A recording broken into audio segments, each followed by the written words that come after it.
শ্রী শ্রী ঠাকুর অনুকূলচন্দ্র রূপ ব্রহ্মাণ্ডে শ্রী দেবীপ্রসাদ মুখোপাধ্যায় একটি অত্যন্ত পরিচিত নক্ষত্র। তিনি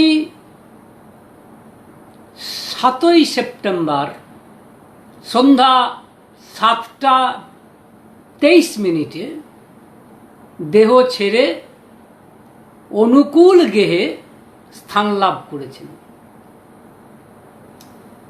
তিনি কোন দেবীর প্রসাদ ছিলেন জানি না, তবে শ্রী শ্রী ঠাকুর অনুকূলচন্দ্রের কথামৃত রূপ প্রসাদ তিনি আমাদের মধ্যে দেদার বিলিয়ে গেছেন তার দীপরক্ষী 6টি খণ্ডের মাধ্যমে।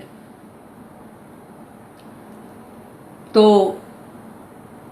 তাকে নিয়েই তার কথা এবং প্রভুর কথা আর প্রভুর সঙ্গে তার কথা, অর্থাৎ প্রভুর সাথে জড়ানো জীবন, এই নিয়েই আজকের আলোচনা।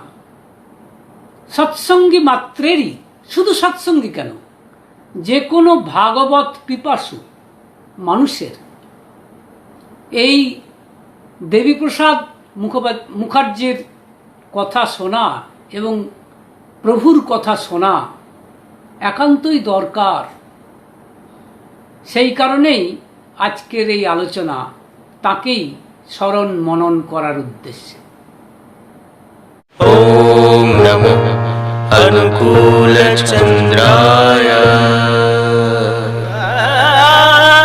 ওম নমো অনুকূলচন্দ্রায়।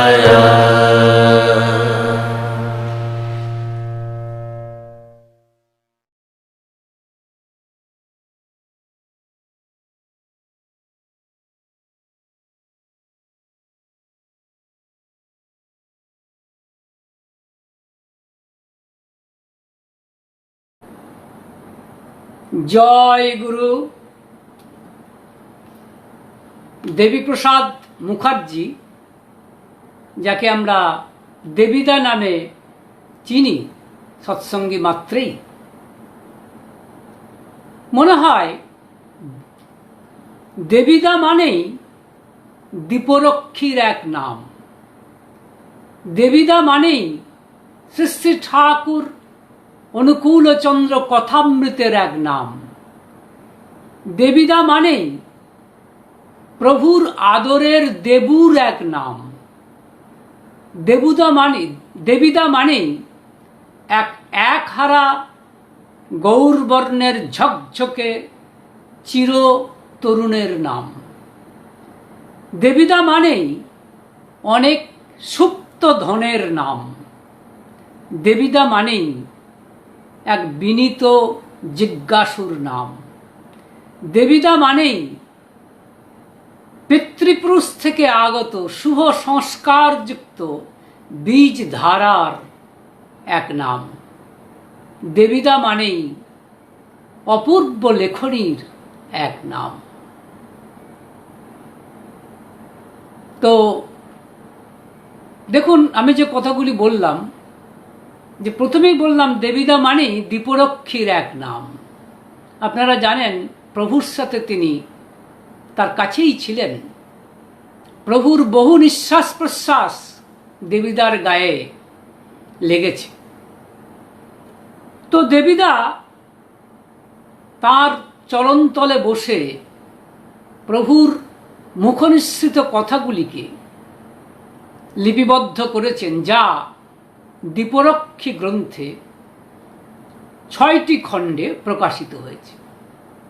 সুতরাং দেবিদা দীপরক্ষীর এক নাম, আমার মনে হয় সুপ্রযুক্ত কথা। একইভাবে দেবিদা শ্রী শ্রী ঠাকুর অনুকূলচন্দ্র কথামৃতেরও এক নাম, এবং ঠাকুর তাকে আদর করে মাঝে মাঝে দেবু বলেই ডাকতেন। সুতরাং দেবু আর দেবিদা যেন সমার্থক। বা যদি বলি দেবিদা দেবুতেই যেন বেশি সার্থক, তাও বোধহয় বলা যায়। আর তিনি চিরকালই একহারা গৌরবর্ণের ঝকঝকে তরুণ। বৃদ্ধ বয়সেও বয়সের কালজনিত কারণে স্বাভাবিকভাবেই তার স্বাস্থ্য ভেঙে গিয়েছিলেন, স্বাভাবিক, কিন্তু ঔজ্জ্বল্য হারিয়েছেন বলে মনে হয় না। অর্থাৎ সেই ঝকঝকে যেন এক তরুণ। দেবিদা এক সুপ্ত ধনের নাম এই কারণেই যে আমরা দেখছি তিনি নিজেই লিখেছেন যে 1969 সালের 26শে জানুয়ারি পর্যন্ত তিনি ঠাকুরের কথা লিখেছেন। অথচ লিখিতভাবে আমরা দেখতে পাচ্ছি যে 28/5 পর্যন্ত, মানে 28/5/60, মানে 1960 সাল পর্যন্ত তার কথা লেখা হয়েছে। পরবর্তী অংশটি এখনো প্রকাশিত হয়নি। সেই সুপ্ত ধন, সেই বৈভব তার কাছে থাকার কথা, তার খবর আমরা জানি না। সেই জন্যই আমি কথাটি ব্যবহার করছি, সুপ্ত ধন। আর দেবিদা মানে বিনীত জিজ্ঞাসুর এক নাম। ঠাকুর আমার দেবিদা তো একেবারেই সন্তান সম এবং তুই করেই ডাকতেন। কিন্তু দেখুন, ঠাকুর কিন্তু কাউকেই স্বাধীনতায় হস্তক্ষেপ করেননি। এই দেবুদা বা দেবিদা বহু প্রশ্ন করতে পেরেছেন ঠাকুরকে, এবং তার ফলে আমরা অনেক জানতে পেরেছি। তো এই যে প্রশ্ন করতে দেওয়ার স্বাধীনতা, এই স্বাধীনতা কিন্তু ঠাকুর তাকে দিয়েছিলেন। এত ক্যাথলিসিটি, এতটাই বলতে গেলে তথাকথিত গণতন্ত্র ঠাকুর কিন্তু দিয়েছিলেন, যার ফলে দেবিদা মাঝে মাঝেই দেখছি তিনি তার মতো করে প্রশ্ন করছেন আর প্রভু উত্তর দিচ্ছেন। সত্যানুসরণে ঠাকুর যা বলেছেন যে বিনীত হয়ে স্বাধীন মত প্রকাশ করো, এবং বিভিন্ন ক্ষেত্রে আমরা দেখছি যে দেবিদা স্বাধীন মত প্রকাশ করেছেন, এবং ঠাকুর প্রভু তার জন্য তো রাগ করেননি, এবং প্রভু তার কথার উত্তর দিয়েছেন। ফলে আমরা অনেক কিছু জানতে পেরেছি, যা হয়তো জানতে পারতাম না এরকম একটি বিনীত জিজ্ঞাসুর এরকম না পেরে। অবশ্যই তিনি শ্রী শ্রী ঠাকুর অনুকূলচন্দ্রের কথামৃতের দ্বিতীয় প্রধান অনুলেখ। দেবিদার সাথেই সম্পৃক্ত আরেকজনের নাম, তার নাম আপনারা সবাই জানেন, শ্রী প্রফুল্ল কুমার দাস। তিনি প্রথম ঠাকুরের এই কাজ, লেখার কাজটি নিয়েছিলেন। তো দ্বিতীয় প্রধান হচ্ছেন এই দেবিদা। আর যেটি বলছিলাম, দেবিদা যে পিতৃপুরুষ থেকে আগত শুভ সংস্কারযুক্ত বীজ ধারার এক নাম। তার কারণ তার বাবা আপনারা জানেন হেমচন্দ্র মুখার্জি, যিনি ঠাকুরের একান্ত বিনীত শিষ্য এবং একেবারে ইষ্টপ্রাণ ভক্ত। সেই পিতার থেকেই তো তিনি এসেছেন। সুতরাং শুভ সংস্কার তো তিনি তার পিতৃপুরুষের জিন মালা থেকেই পেয়েছেন। সুতরাং তিনি নিঃসন্দেহে পিতৃপুরুষ থেকে আগত শুভ সংস্কারযুক্ত বীজ ধারার এক নাম। এই কথাটি এই কারণেও বললাম যে ঠাকুর আমাদের বলেছিলেন, এক জায়গায় আলোচনা প্রসঙ্গতে আছে, যে পিতৃপুরুষ থেকে আগত শুভ সংস্কারযুক্ত বীজ ধারাই হচ্ছে জাতির সর্বশ্রেষ্ঠ সম্পদ। তো আর যেটি বলছিলাম যে দেবিদা এক অপূর্ব লেখনীর এক নাম। তার কারণ যে যতটা খবর পাওয়া গেছে, মৃত্যুর আগে, অর্থাৎ যতক্ষণ তিনি তার জ্ঞান ছিল ততক্ষণ তিনি কিন্তু লিখে গেছেন এবং ঠাকুরের বইয়ের কথা শুনেছেন এবং ঠাকুর সংক্রান্ত লেখাই তিনি লিখেছেন, এটুকু জানা গেছে। এবং তার লেখনী যে কি অপূর্ব সে বলাই বাহুল্য, কারণ তার অনেক প্রবন্ধ আছে ঠাকুরকে নিয়ে, দেবদেবীর মহিমা যেভাবে ঠাকুর বলেছেন লেখা আছে। এছাড়াও তিনি অনেক বই লিখেছেন, যার মধ্যে ব্যাগার্থ দীপিকা অত্যন্ত গুরুত্বপূর্ণ একটি গ্রন্থ, যা সবিশেষ উল্লেখের দাবি রাখে। তো এই হচ্ছে তার পিতৃপরিচয়।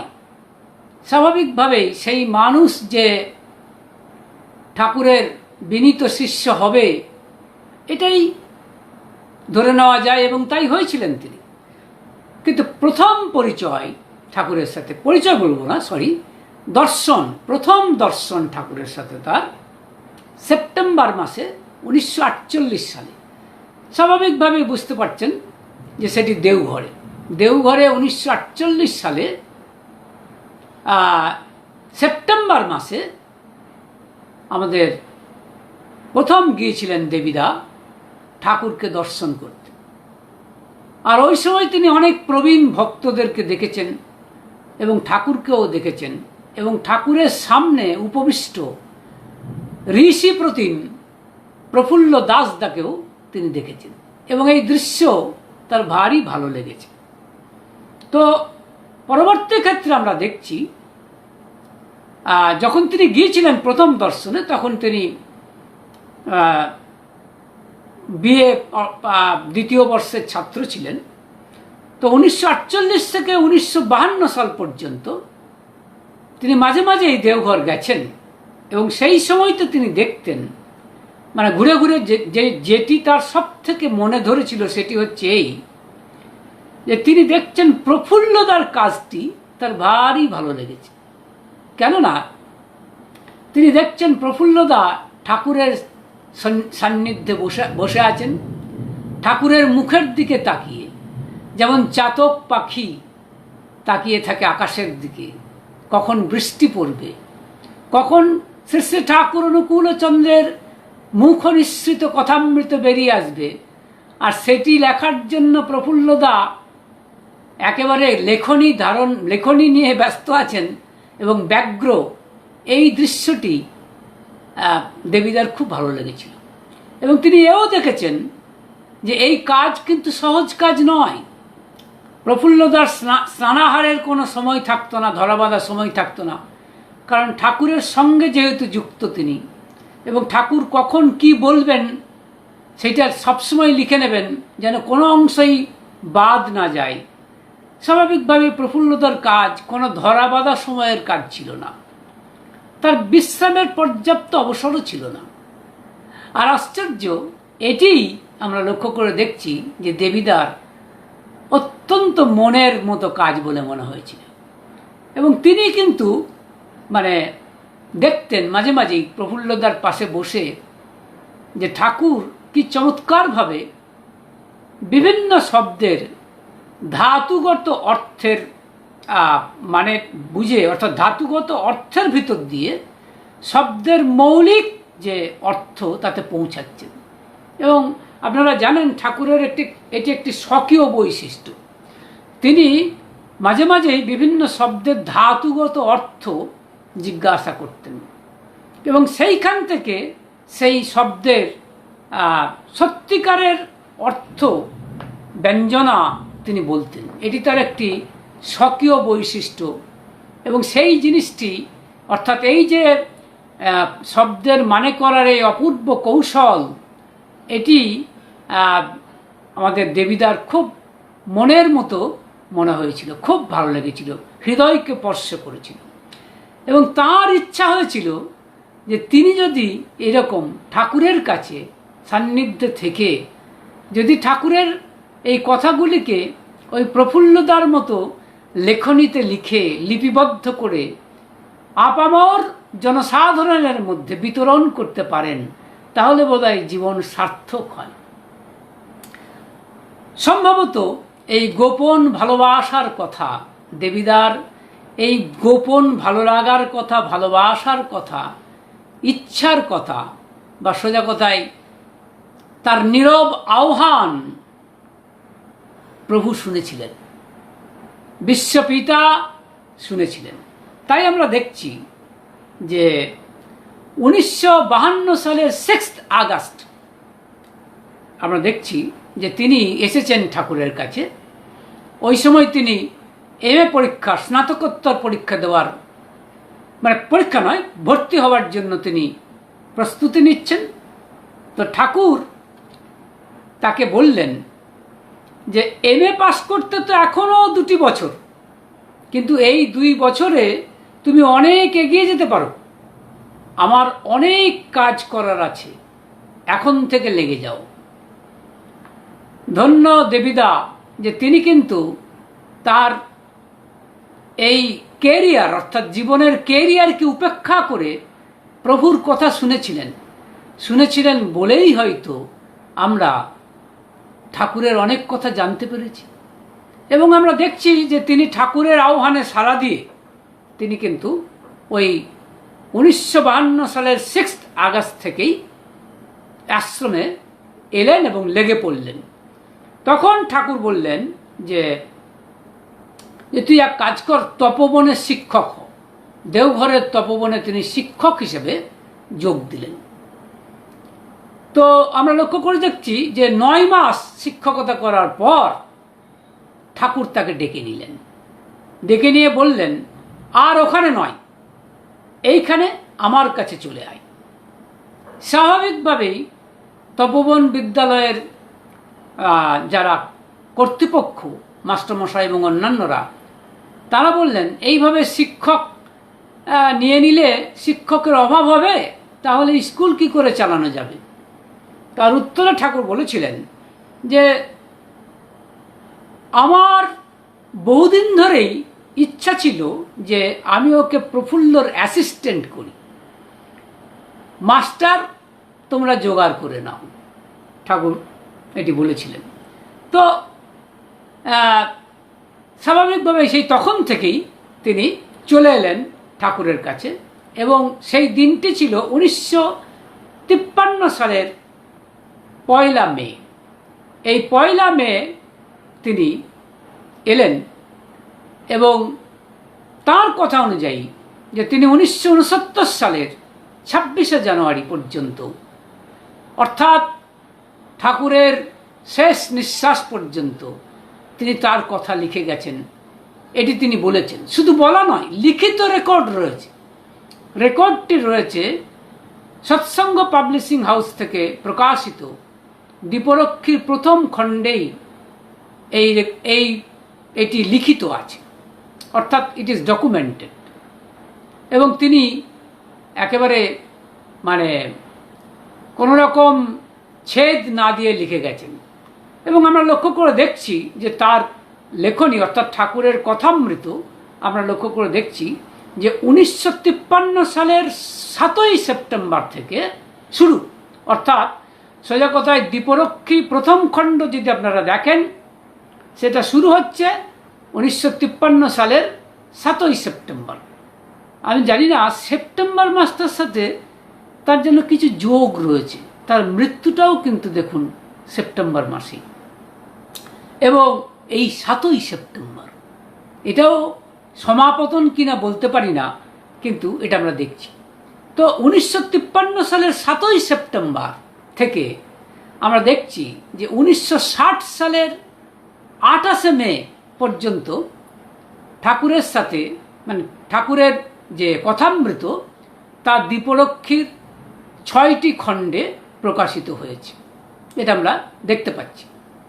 তো এর পরের অংশগুলি কিন্তু প্রকাশিত হয়নি। কি কারণে হয়নি তা আমরা জানি না, কিন্তু হয়নি।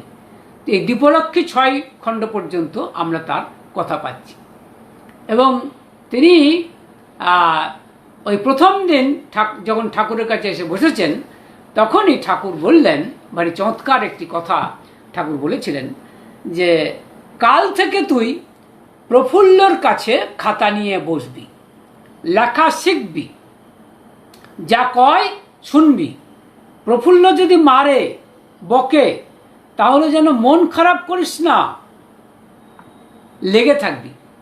দেখুন, প্রথম দিনেই তিনি কিন্তু বলে দিলেন যে পথ কুসুমাস্তীর্ণ নয়, এ পথে কিন্তু অনেক কাঁটা আছে, অনেক কষ্ট আছে, অনেক বাধা আছে, তোকে সব বাধা অতিক্রম করতে হবে। এবং তিনি তা করেছেন, নিঃসন্দেহে করেছেন। তো এবং এই করেছেন বলেই আমরা কৃতার্থ, আমরা ধন্য, আমরা মুগ্ধ হয়েছি, বুদ্ধ হয়েছি, কৃতার্থ হয়েছি।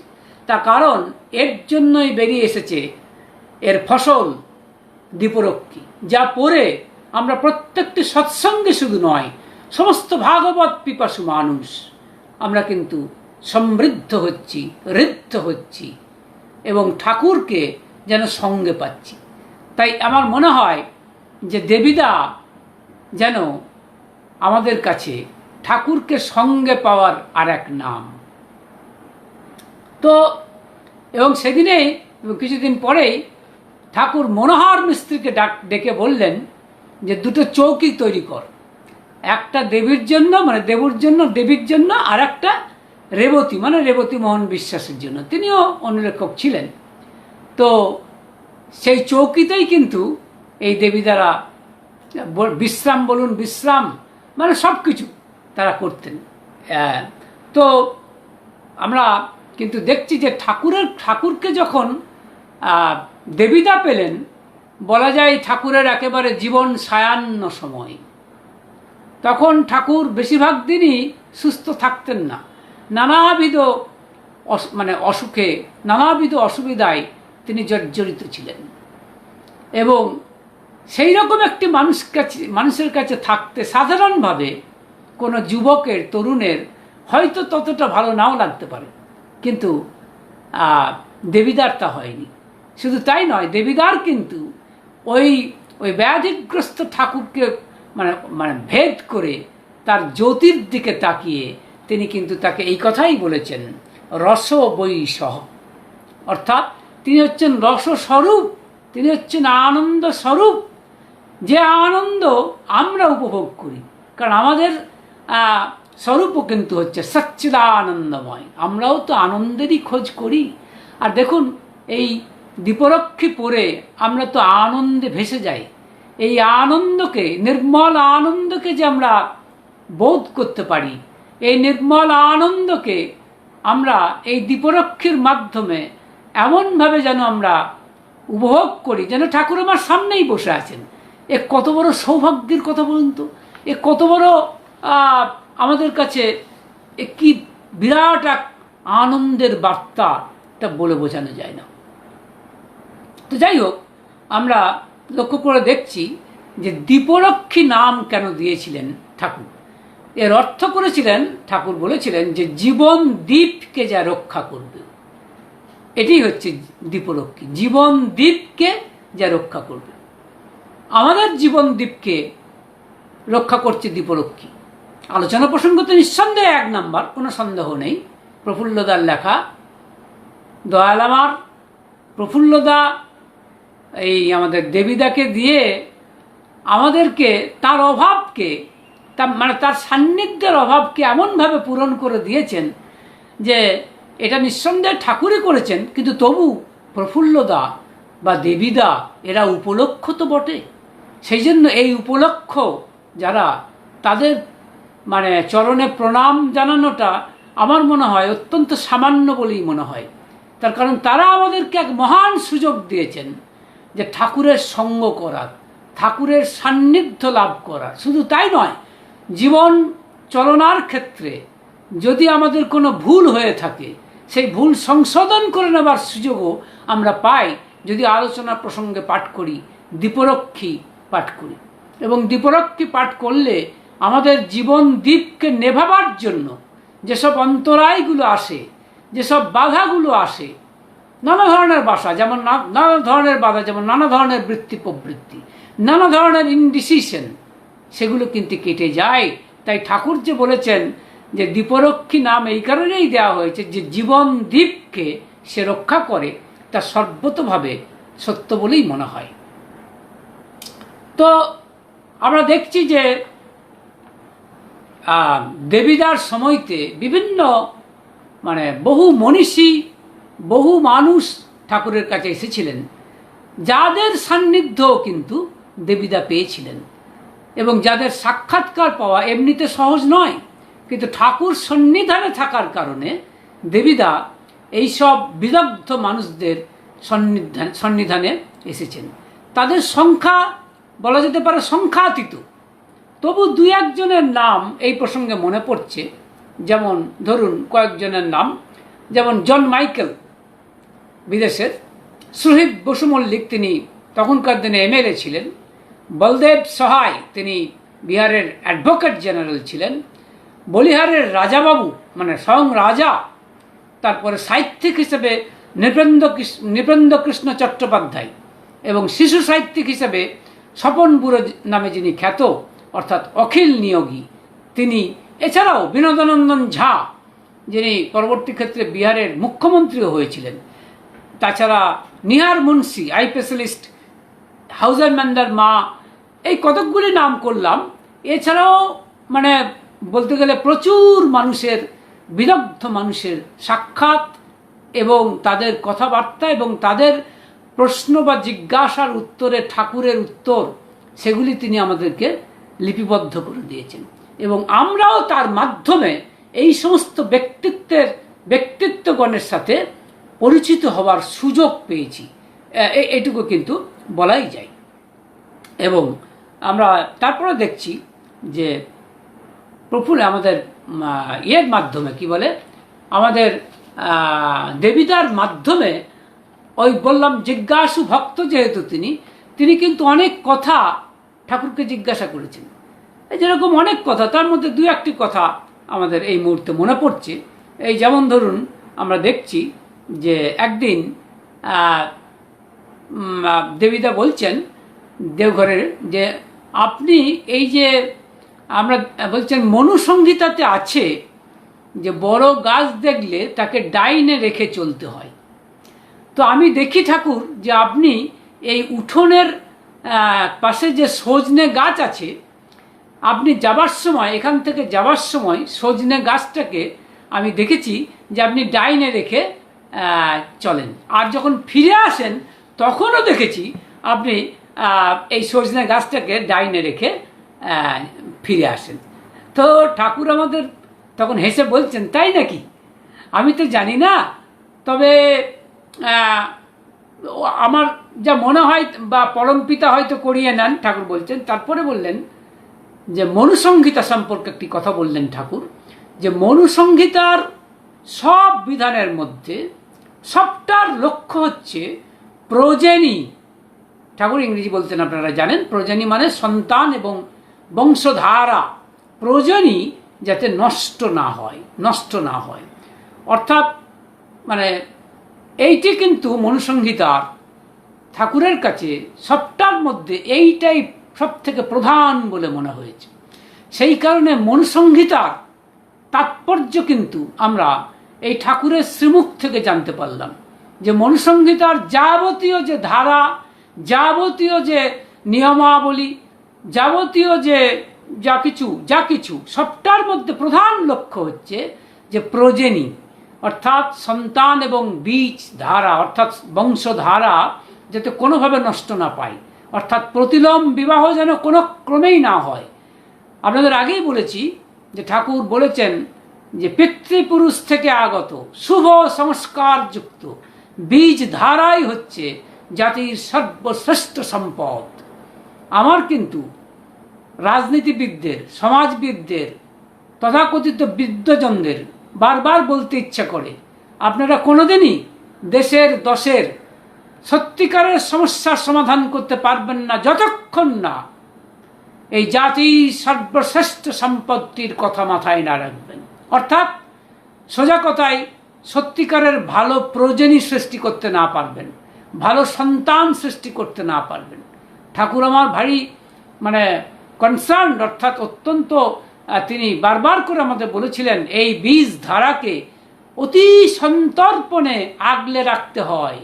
এর সামান্যতম বিচ্যুতি হলে আর সেই পুরনো জিনিসকে ফিরে পাওয়ার আর উপায় থাকে না। মনে রাখবেন, ধর্ম হচ্ছে ঠাকুরের কথায় বিষয়ের মূল কারণকে জানা। ধর্ম মানে কিন্তু ভাবের ঘরে বসে থাকা নয়, ভাবের ঘুঘু হওয়াও নয়, বা অবাস্তব হয়ে যাওয়াও নয়। ধর্ম মানে বিষয়ের মূল কারণকে জানা।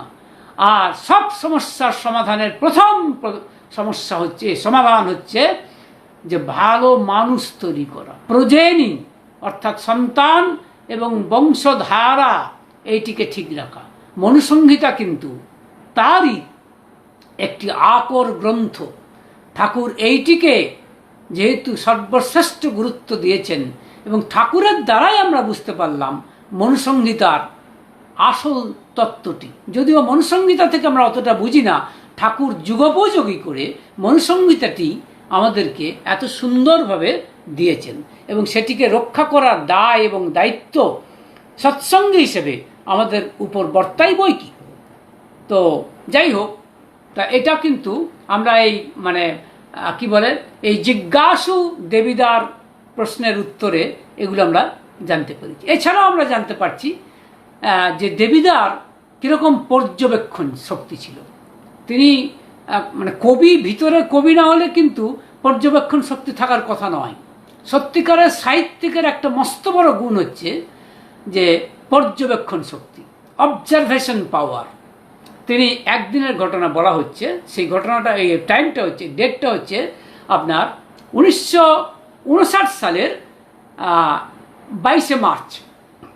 তিনি দেখছেন প্রার্থনা হচ্ছে এবং ঠাকুর প্রণাম করছেন, কপালের দুটি হাত দিয়ে হাত জোর করে প্রণাম করছেন। এবং আমরা লক্ষ্য করে দেখছি যে তার মধ্যে ভীষণ কাশি এসে গেছে ঠাকুরের।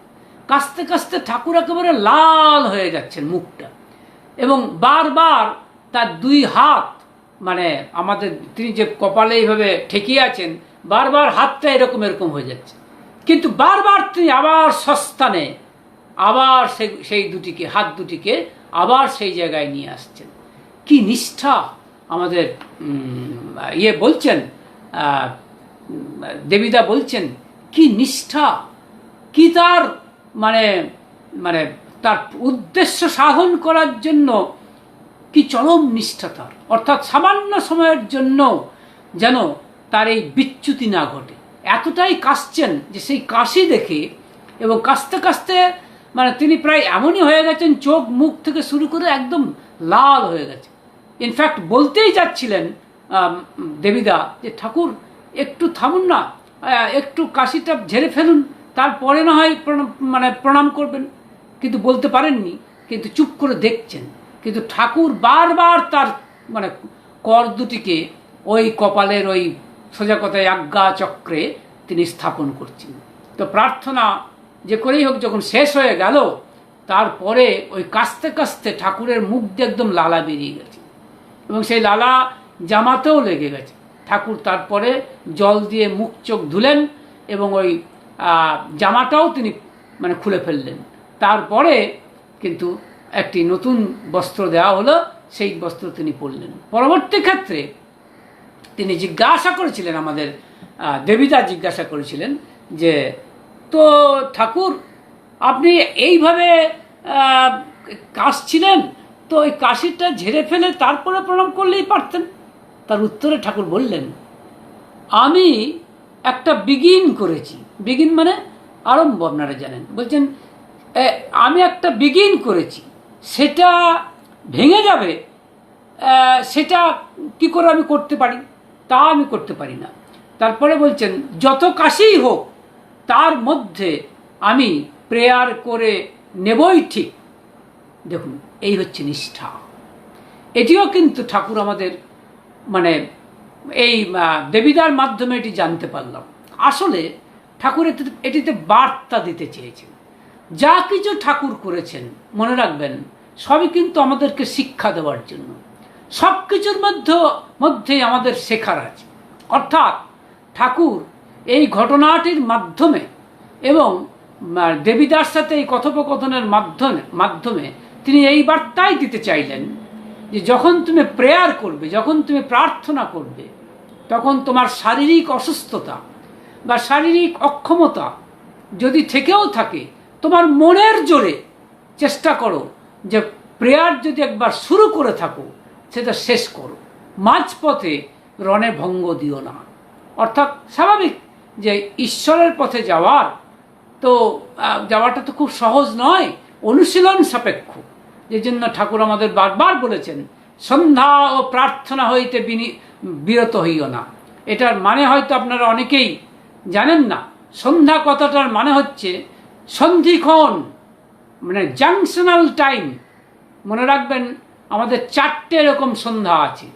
যখন আমাদের রাত্রি শেষ হয়ে দিনের শুরু তখন একটি সন্ধ্যা, যখন ঠিক 12টা নুন অর্থাৎ দিনমণি যখন এবার মধ্য গগন থেকে একেবারে মধ্য গগন থেকে পরে যাবেন নিচে মানে পশ্চিম দিকের দিকে, সেইটি আরেকটি ক্ষণ। এবং যখন সন্ধ্যা 6টা যিনি যখন চলে গেছেন পুরোপুরি মানে পশ্চিমে, তখন একটি সন্ধিক্ষণ, এবং রাত্রি 12টা সেটি আরেকটি সন্ধিক্ষণ। অর্থাৎ এই 4টি সন্ধিক্ষণে, এই সন্ধিক্ষণ এই কারণেই নাম, এগুলো কি বলে সন্ধ্যা, সেই সময় যেন লগ্ন, যেন অনুকূল লগ্ন, তখন ঈশ্বরের সঙ্গে সেই লগ্নে নামধ্যানের মাধ্যমে যুক্ত হতে হয়। সেই জন্যই ঠাকুর বলছেন সন্ধ্যা এবং প্রার্থনা হইতে বিরত হইও না। এটা কিন্তু সান্ধ্য প্রার্থনা নয়, এটা হচ্ছে সন্ধ্যা ও প্রার্থনা। সন্ধ্যা একটা আলাদা কথা আর প্রার্থনা আলাদা কথা। আমরা যে প্রার্থনা করি সেটা ঠিক, কিন্তু সন্ধ্যাও করতে বলছেন, অর্থাৎ ওই সন্ধিক্ষণে ঠাকুরকে তার সদ্নামের মাধ্যমে জপ করে আর ঠাকুরের ওই বড় তনুটুকু অর্থাৎ ওই চেহারাটুকুকে আমার মনের চোখে দেখে যাওয়া, এটির মাধ্যমেই আমরা তার সাথে যোগযুক্ত হতে চাইছি। আপনি গীতাতে যতটাই পড়েন সব অধ্যায়ের শেষেই কিন্তু ভগবান শ্রীকৃষ্ণ বলছেন যে অর্জুন তুমি সব ভুলে যাও, ক্ষতি নেই, কিন্তু তুমি আমার সাথে যোগযুক্ত হও, সবসময় আমার সাথে যুক্ত হওয়ার চেষ্টা করো। তো দেখুন ঠাকুর নিজে কিভাবে দেখাচ্ছেন। কাশির চোটে এমন অবস্থা হয়েছে হয়তো ঠাকুরের মানে হার্ট অ্যাটাক হয়ে যেতে পারত, কিন্তু তা সত্ত্বেও তিনি বারবার ওই অবস্থার মধ্যেও মানে তিনি কিন্তু তার ওই মানে হাত দুটিকে ওই ভ্রু অর্থাৎ আজ্ঞাচক্র থেকে কিছুতেই সরাচ্ছেন না। শারীরিক অক্ষমতার দরুন বারবার সরে যাচ্ছে মানে কাশির ঝাঁকানিতে, কিন্তু তিনি আবার সস্থানে সেটিকে স্থাপন করছেন। এর মাধ্যমে আমাদের এই বার্তাই দিতে চাইছেন যে তুমি কিন্তু মানে সন্ধ্যা এবং প্রার্থনার সময় কিন্তু তুমি ভয়ঙ্করভাবে সাংঘাতিকভাবে সমস্ত মন প্রাণ নিয়ে তার সাথে যোগযুক্ত হওয়ার চেষ্টা করো। ওই সময় মাঝপথে কখনোই যেন রণে ভঙ্গ দিও না। এটি কিন্তু আমরা এই ঘটনার মাধ্যমে কিন্তু আমরা জানতে পারছি। আর কি জানতে পারছি, যে দেখতে পাচ্ছি যে ঠাকুর তো বহু ছড়া দিয়েছেন, বহু বাণী দিয়েছেন, কিন্তু প্রকাশিত যে দীপরক্ষী মানে ষষ্ঠ খণ্ড, সেখানে যে শেষ বাণীটি, শেষ ছড়াটি দিলেন, সেই ছড়াটি হচ্ছে এই যে রাগ রঙ্গে শোনাই তোমায় সত্যি মিথ্যা যা হোক তাই, সুধী সুন্দর উত্তর দিয়ে ভেঙেই দিও তার বড়াই। কি চমৎকার কথা! মানে বলতে চাইছেন কেউ যদি তোমাকে রাগত স্বরে কিছু বলে, কেউ যদি রসিকতা করে তোমাকে কিছু বলে, সত্যি কথাও বলতে পারে মিথ্যা কথাও বলতে পারে, এবং তোমাকে উত্ত্যক্ত করতে চায়, তবু কিন্তু তুমি উত্ত্যক্ত হও না। তুমি সুধী এবং সুন্দরভাবে অর্থাৎ বিনীতভাবে মিষ্টভাষী হয়ে তুমি তাকে সঠিক উত্তর প্রদান করলে কি হবে, যে সে যে বড়াই করেছিল, সে যে রাগ দেখিয়ে বড় বড় কথা বলেছিল বা বিদ্বেষমূলক কথা বলেছিল বা প্রতিহিংসামূলক কথা বলেছিল, স্বাভাবিকভাবেই কিন্তু ওই ফনাতলা সাপ মানে নিজের লজ্জায় নিজে ফনাটাকে নিচে নামিয়ে দেবে। এই ছড়াটি আমরা দেখতে পাচ্ছি দীপরক্ষীর ষষ্ঠ খণ্ডের শেষ পাতায়, এই ছড়াটি আমরা দেখতে পাচ্ছি। পরবর্তী ক্ষেত্রে কি ছড়া দিয়েছেন তা কিন্তু আমরা অন্তত সোজা কথায় 2 মলাটের ভিতরে অর্থাৎ লিপিবদ্ধ অবস্থায় আর পাইনি। সেই পাওয়ার আশায় আমরা তো অবশ্যই আছি, কিন্তু এইটি হচ্ছে শেষ ছড়া যেটি আমরা লিপিবদ্ধ আকারে দেখতে পাচ্ছি। শুধু তাই নয়, আর শেষ কথা যা আমরা মানে দেবীদার লেখনী থেকে নিশ্চিত যে শেষ কথা, সেটিও আপনাদের বলার আমার খুব ইচ্ছা। তার কারণ সেটা যেন কোথাও আমার মনে হয়েছে একটি একটি রহস্যময় সংকেত বিশেষ ঠাকুরের। কেন না, একেবারে শেষ পাতায় দেখবেন, দীপরক্ষীর শেষ পাতায় আমরা দেখছি যে বড়মা একটি রেডিও ছিল, সেই রেডিওতে 11টার ঘন্টা বাজছে। 11টা বাজলে ঢং ঢং করে ঘন্টা পড়তো। তো সেই 11টার ঘন্টা যখন বেজেছে তখন ঠাকুর দেবীদার উদ্দেশ্যে এই কথাটি বলছেন, ওই দেখ কোথায় বাজছে, আর এখানে বসেই তা পরিষ্কার শোনা যাচ্ছে। আমেরিকায় যদি বাজে তাও কিন্তু এখানে বসে শোনা যায়। ঠাকুরের কথা এটি, শেষ কথা যেটি আমরা দেখতে পাচ্ছি, যা আমাদের দেবীদাকে ঠাকুর বলেছিলেন, যেটি লিপিবদ্ধ। অবশ্যই এটা শেষ কথা নয়, আরও অনেক কথামৃত আছে, সেটি পরের কথা, কিন্তু লিপিবদ্ধ অবস্থায় এই শেষ কথাটি আমরা দেখতে পাচ্ছি। আবার বলছি কথাটি হচ্ছে এই বলছেন কি বলছেন, ওই দেখ কোথায় বাজছে আর এখানে বসেই তা পরিষ্কার শোনা যাচ্ছে। আমেরিকায় যদি বাজে তাও এখানে বসে শোনা যায়। এটি সংকেতবাহী বলে আমার মনে হয়েছে এই কারণেই, কারণ পরবর্তী জীবনে দেবীদা কি ঠাকুরের ওই অনুকূলালোক থেকে বাদ্যযন্ত্র শুনতে পেয়েছেন কে জানে। সেই সুর, সেই ঠাকুরের প্রভুর বংশীধ্বনি, অর্থাৎ প্রভুর ধ্বনি। তার কারণ ঠাকুর যে বলছেন আমেরিকাতে বাজলেও এখানে শোনা যায়, তো অনুকূল লোকে যে বাদ্য বাজে সে বাদ্য তার ভক্ত শুনতে পাবে না, তা কিন্তু হবার নয়। এজন্য একটি সংকেত আমাদের দিচ্ছে যে আমি দেহ ছেড়ে চলে গেলেও আমি যেখানেই যাই, আমি কিন্তু সেই, তিনি বলছেন পরমপিতার রাজত্বে থাকা। ঠাকুরের পরমপিতা কি আমাদের জানা নেই, কিন্তু আমাদের কাছে ঠাকুরই হচ্ছেন পরমপিতা। এটি আমাদের খুব চমৎকার করে শীর্ষেন্দুদা বলেছিলেন, এবং আমি মনে করি সঠিক কথা, আমিও তার সাথে সহমত। তো তিনি কিন্তু আছেন, তাই তার কথা, তার সুর, তার বংশীধ্বনি, তার রাস কিন্তু, অর্থাৎ সেই রাসবিহারী যিনি রাসে বিহার করেন, সেই রাস ধ্বনি, সেই শব্দধ্বনি কি আমাদের দেবীদা শুনতে পাননি? অবশ্যই পেয়েছেন, এবং সেই সুর তিনি শুনতে পেয়েছেন, এবং সেই সুরের সাধনা হয়তো বাকি জীবনটি করে গেছেন, এটি হতে পারে। এবং আমরা দেখছি যে আজ 2020 সালের 7ই সেপ্টেম্বর আমরা দেখতে পাচ্ছি যে সেদিন তিনি সন্ধ্যা 7:22 হয়তো 23 মিনিটে হয়তো শেষবারের জন্য এই জাগতিক জগতে প্রার্থনা শেষ করে ওই অনুকূল লোকের সুর শুধু নয়, স্বয়ং প্রভুর কাছে, অর্থাৎ শারীরিকভাবেও তাকে পাওয়ার জন্য, অর্থাৎ তার দেহ, তার চেহারা এবং তার সুর, অর্থাৎ তার বংশীধ্বনি, অর্থাৎ সেই রাসবিহারীর কাছে, সেই শ্রী ঠাকুর অনুকূলচন্দ্রের কাছে তিনি হয়তো সেই উদ্দেশ্যেই পাড়ি দিলেন, যাতে তাকে দেহে পান, চেহারায় পান।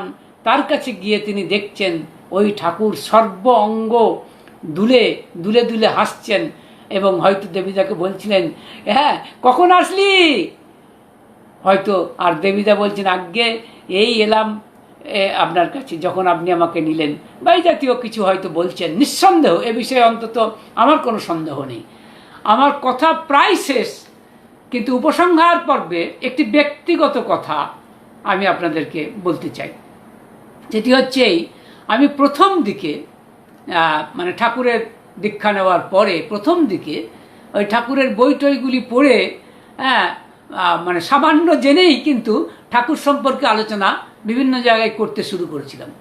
যা হয় আর কি, অল্প বিদ্যা ভয়ঙ্করী, a little learning is a dangerous thing, কিন্তু তাই করতাম। সেই কারণে কিনা জানি না কিছু কিছু জায়গায় হয়তো তখন আমার নাম হয়েছিল।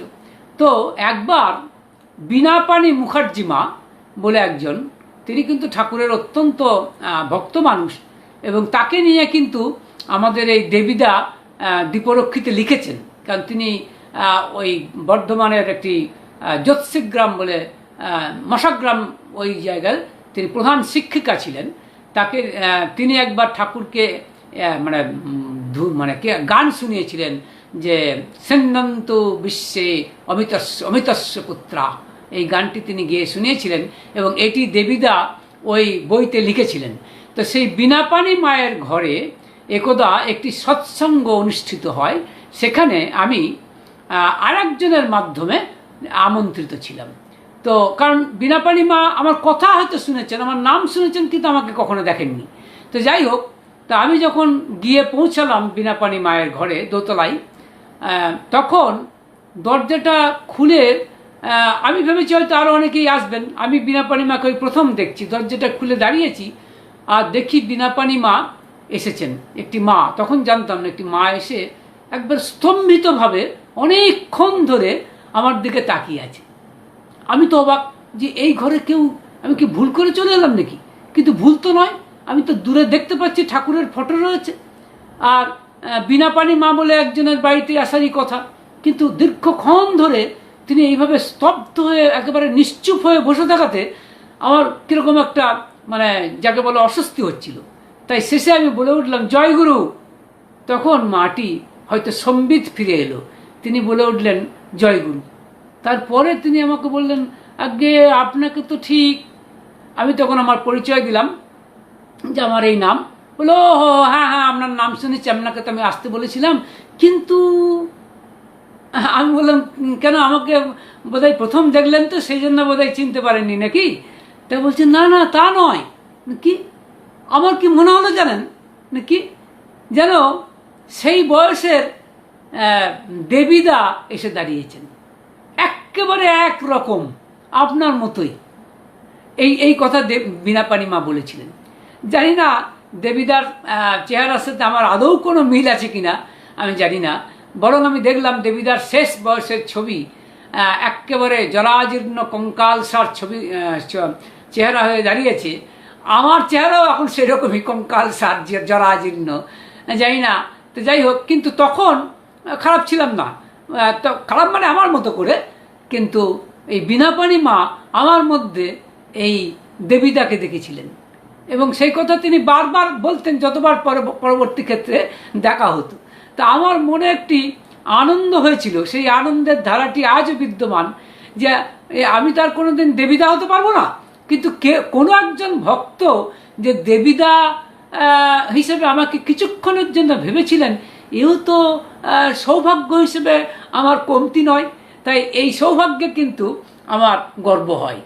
আর একেবারে শেষ কথা সেটি হচ্ছে এই, যেটি আগে বলেছি তবু আবার বলছি, যে 29/5/1960 সাল হচ্ছে আমরা দেখছি যে শেষ লিপিবদ্ধ করা কথা, কিন্তু তার নিজের কথায় দেবীদার নিজে লিখিতভাবে লিখেছেন যে তিনি 1969 সালের 26শে জানুয়ারি পর্যন্ত এক নাগারে লিখে গেছেন।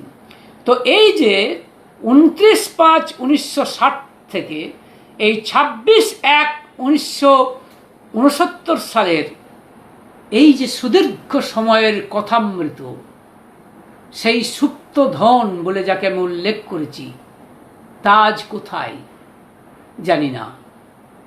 নিঃসন্দেহে আমাদের চোখে আসেনি, কিন্তু আমার মনে হয় ওই রবীন্দ্রনাথের কথা যেমন যেমন আমাদের দেখলাম যে ওই যে দেবীদার যে গোপন ইচ্ছাটি, সেটি ঠাকুর ঠিক ধরে ফেলেছিলেন এবং তার মানে অনুলেখক হিসেবেই তাকে নিযুক্ত করেছিলেন। রবীন্দ্রনাথের কথায় গোপন কথাটি রবে না গোপনে, দেবীদার কথা গোপন থাকেনি, প্রভুর কাছে তা ধরা পড়ে গেছে।